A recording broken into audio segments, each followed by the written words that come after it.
Okay, good morning class. For today, we will just continue our lesson about simplifying rational expression.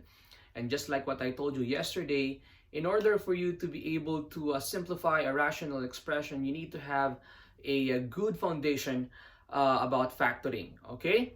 So when we say factoring, we're talking about common monomial factoring, difference of two squares, factoring by grouping, sum and difference of two cubes, and we will be using this today, and factoring quadratic expressions. In general, basically all about factoring. You need to have a good knowledge about factoring, okay? So let me give you a few examples. Number one, we have x squared plus 3x plus 9 over x cubed minus 27. Let's try to factor out the numerator first. Now, if you remember what I told you the last time I discussed simplifying rational expression, normally the factor or the factors of a quadratic expression are two binomials. So we can have x and then another x. Next is we need to know the factors of 9, that when we add the answer is positive 3. So factors of 9, positive 9, both of them should be positive or negative. In this case, both of them should be positive because the middle term is positive. So factors of 9 are 9 and 1. 1 times 9 is equal to 9. And let's add 1 and 9. Is that equal to 3? Nope. So we're not looking at that. Another factors of 9 are 3 and 3. 3 times 3 is 9, but 3 plus 3 is 6. It's not equal to 3. So that means our numerator is not factorable. Okay?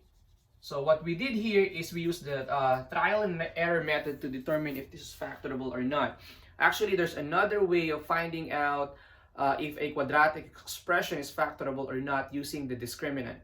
But that's actually a different lesson. So we will just do a trial and error method here. Okay? So I will just write here in the numerator, because this is not factorable. Okay? What about x cubed minus 27? Okay?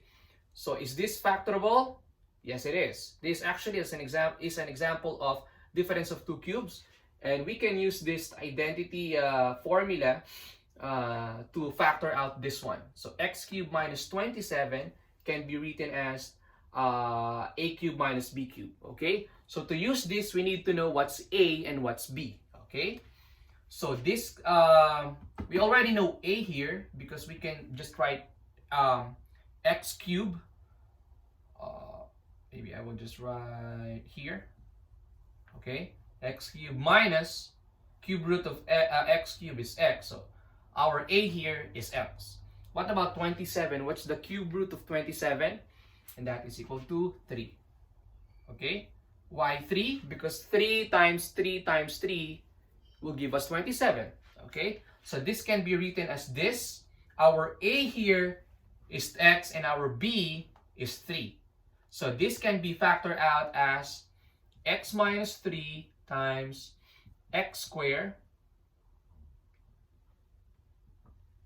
Okay, plus our a is x, so x times 3 plus 3 squared. And we can still simplify that. This is equal to x minus 3 times x squared plus 3x plus 9. So this whole thing, okay, is equal to this. Okay. Now, if you notice, these two are similar. Maybe I will just rewrite all of this here first. So x squared plus 3x plus 9 over this. Okay, this is equal to this. So I will just write this here. X minus 3 x squared plus 3x plus 9. Okay. Now you see these two are identical. Okay, this whole expression.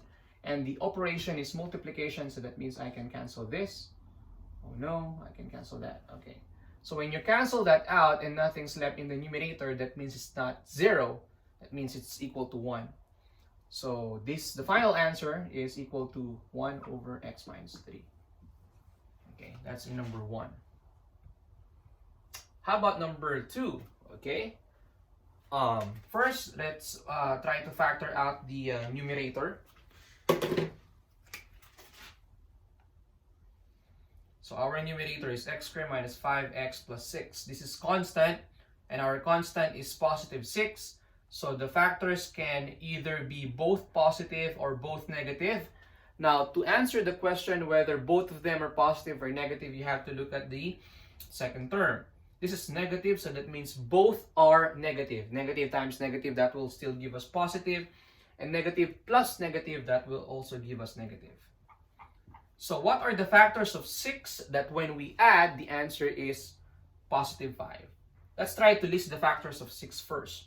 6 and 1, both are negative. That's positive 6, and that will give us negative 7, so that we're not looking at that combination. How about negative 3 and negative 2?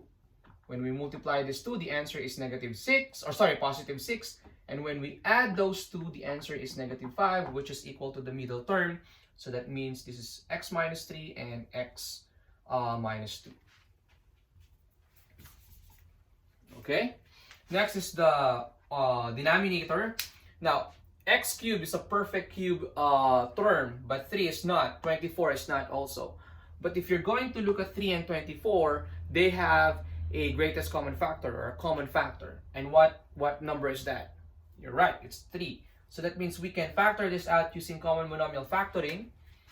Okay, GCF is 3. Okay, this has x, this one doesn't have x, so the GCF is just 3. And then I'm going to divide this by 3. 3x cubed divided by 3, that will give us x cubed. Negative 24 divided by 3, that will give us negative 8. Now, again, if you're going to look at this one,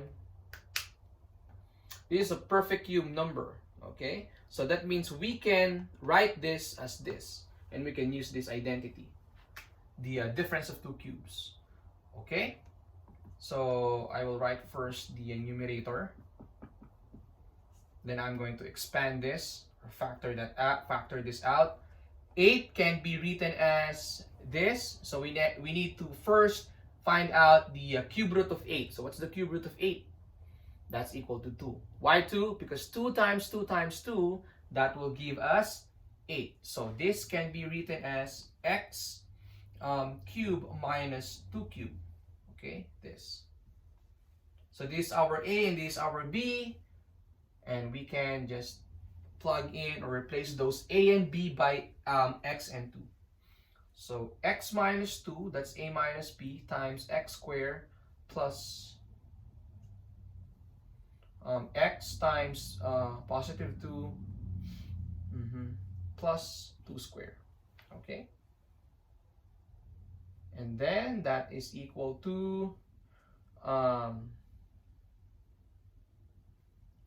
I will write first x minus 3 and then x minus 2 over 3 times x minus 2 times x cubed plus 2x plus 4. Okay? And if you look at that, it's so obvious we have an identical expression here. We can cancel this and this as well. So what's left is the answer. X minus 3 over 3 times x squared plus 2x plus 4. Okay? That's it. So that's our answer here.